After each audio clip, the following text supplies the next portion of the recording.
discussing the order of changes in card access in CA4k. Once you have your software up and running and you need to make changes and modify how the system works with door schedules or other such thing or access groups, there is a specific order in which you must create the different items in the software in order for it to work properly. Just as an overview, and we'll go in more depth here in a minute, you must first make sure that the schedule is created. Once you have the schedule created, you need to make sure that the access group is then created with the schedule assigned to the access group. Once that is done, then you can assign that access group to an individual person.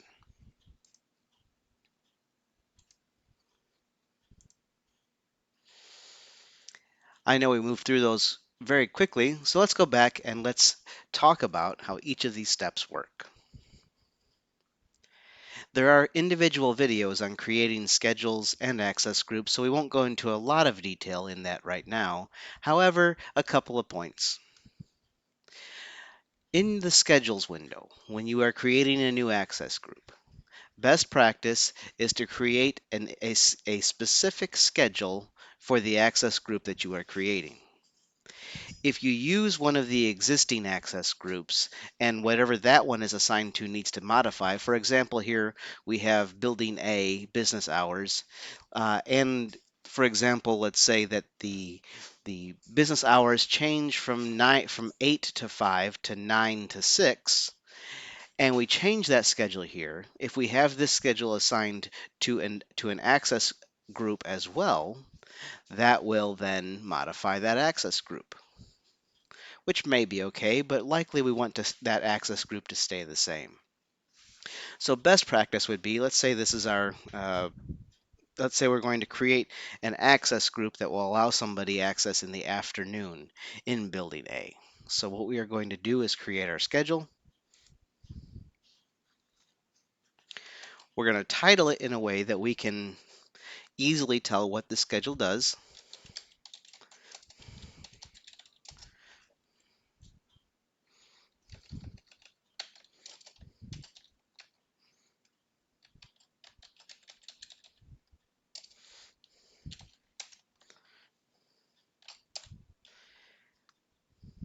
And we're going to move through this pretty quickly here, just for example's sake.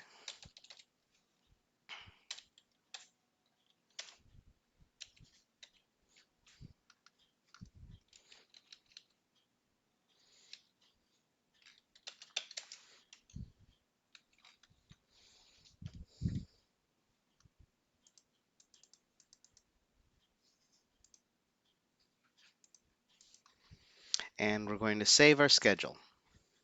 So now we have our building A access from 12 to 5. However, we now need to create an access group that can be assigned to a user. Since we've already opened these tabs, you can see that we have the access group tab open here. We can also get there by clicking here, or by clicking on administration and going to access groups.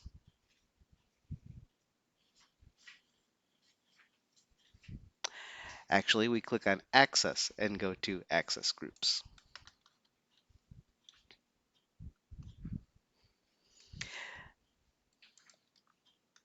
We can then create a new access group, and we're going to name this again in such a way that we can easily tell what this one does.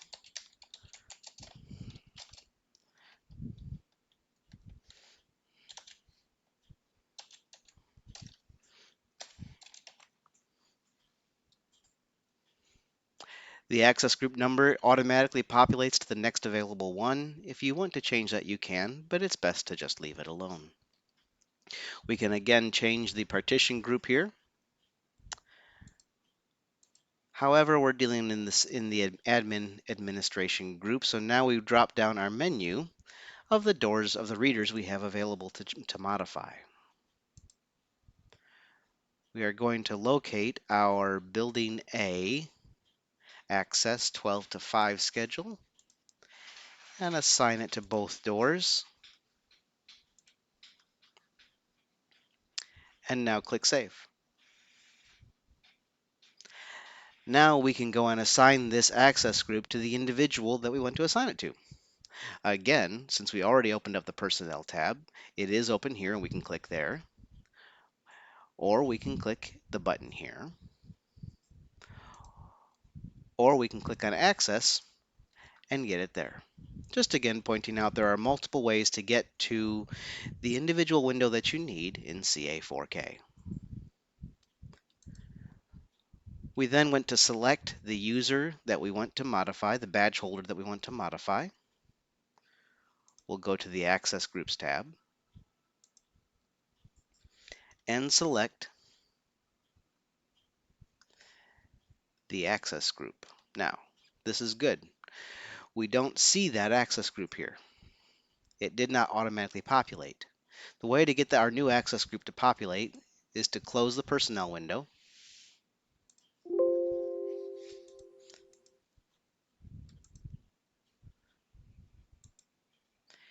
and reopen it. Now we can come back to Bob, back to access groups, and in our drop down we see our access group. Click Save, and now our new access group is assigned to Bob Smith.